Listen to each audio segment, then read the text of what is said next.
Саламатсыздар ма, құрметті студенттер? Бүгінгі өтетін дәрістің тақырыбы өндірісті өлшем құралдарын метрологиялық аттестаттау.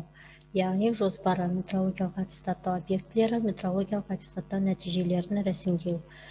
Дәрістің мақсаты студенттердің өлшем құралдардың метрологиялық аттестатталуы мен оған жататын объектілерді аттестаттаудың мақсатымен таныстыру. Метрологиялық аттестаттау ол құралдың метрологиялық қасиеттеріне мұқият зерттеулер қолдану үшін өлшеу, сынау құралдарын заңды түрде мойындау. Аттестаттау кезінде өлшеу құралдарының метрологиялық тағайындалуы мен метрологиялық сипаттамалары міндетті түрде көрсетіледі.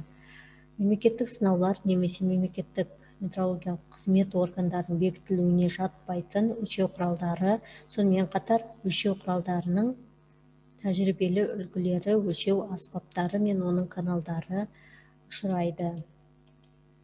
Өлшеу құралдарын метрологиялық аттестаттаудың негізгі міндеттері метрологиялық сипаттамаларды анықтау, олардың нормативті құжаттамалар талаптарына сәйкестігін бекіту, тексеріс кезінде бақыланатын метрологиялық сипаттамалар тізімін бекіту, тексеріс әдістемесін сынап көру, өлшеу құралдарын мемлекеттік метрологиялық аттестаттауға арнайы әзірлеп, бекітілген бағдарлама бойынша мемлекеттік және ведомстволық метрологиялық қызметтер жүргізеді.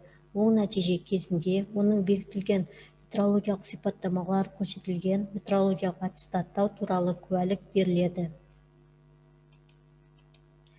Сынау жабдықтарын аттестаттаудың негізгі мақсаты мүмкін ауытқулар шегінде сынау жағдайларын қайта өндіру мүмкіндіктерін растау, берілген жабдықтың оның тағайындалуына сәйкес қолданылу жарамдылығын бекіту.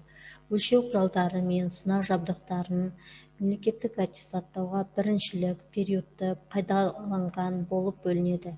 Біріншілік аттестаттау, пайдаланушылық және жобалық құжаттаманы сараптау, сынау жабдығының техникалық сипаттамаларын тәжірибелі анықтау мен оның қолданылуға жарамдылығын растаудан тұрады.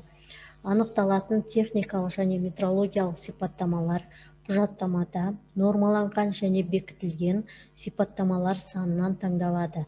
Олар белгілі бір уақыт аралығында сынақ жағдайларын қайта өндіру мүмкіндігін анықтауы керек. Біріншілік аттестаттау кезінде бекітіледі.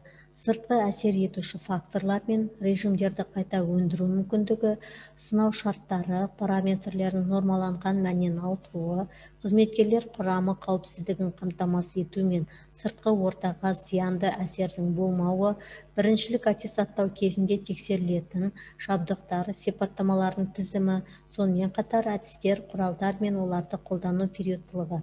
Периодты аттестаттау, нормативті құжаттар, талаптары, сипаттамаларын сәйкестігін растауға қажетті көлемде, сынау жабдығын пайдалану үрдісінде жүргізіледі. Аттестаттау нәтижелері хаттамаға толтырылады. Оң нәтиже кезінде белгілі бір пішінді аттестат беріледі және ол туралы пайдалану құжатына жазба жасалынады. Келесі қайталанған аттестаттау. Сынау жабдығы пайдалануда ұзақ сақталу кезінде периодты тексеріс мерзіміне дейін пайдалану кезінде жүзеге асырылады. Өлшем құралдарды әдістемесін аттестаттаудың негізгі мақсаты өлшеу мүмкіндігін көрсетілгеннен аспайтын өлшеу қатесі бар берілген бойынша растау.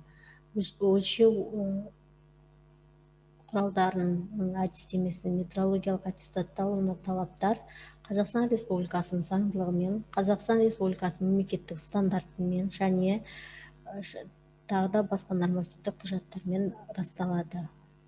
Мемлекеттік қадағалауды тарату саласында қолданылатын әдістемелер міндетті аттестатталуға тиіс.